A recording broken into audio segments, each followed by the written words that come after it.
Hi, I'm John McGarr. I'm the co-founder and managing partner of Fresh Squeeze Ideas, and we help progressive marketers engineer breakout brands.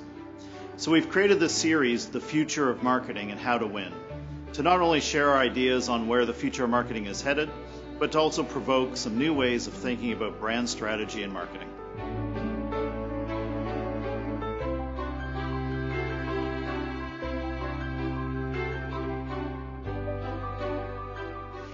Now, of course, brand management and marketing has been around a very long time, and I often get asked the question, why do I need to rethink my best practices? Which is a fair question.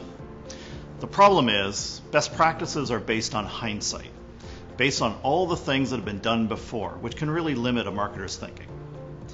And what worked in the past won't necessarily work into the future, because what mattered to consumers in the past may not matter to them in the future, because culture changes.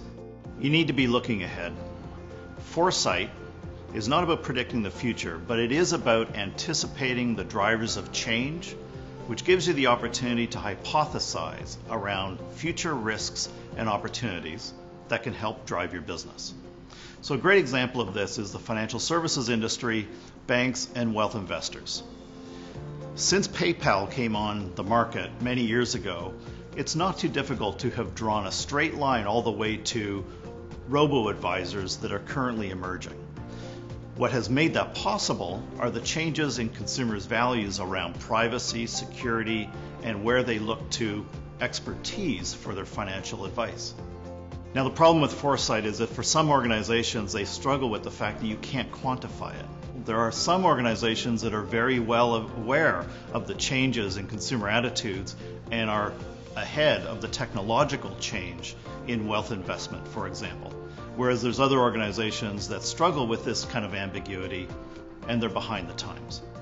Best practices based on models from yesteryear don't take into account the shifts in culture. And going forward, we need a way to do that.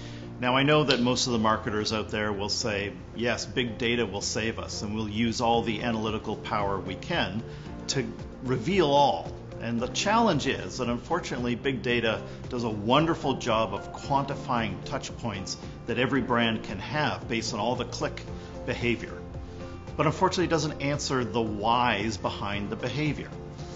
And when we're talking about things that are culturally relevant, they're impossible for people to answer. You really need to look to ethnographic investigations to investigate, the whys, the motivations of the behavior. And this is often subconscious to people. So you can use your big data, but it'll tell you what, but it won't tell you why.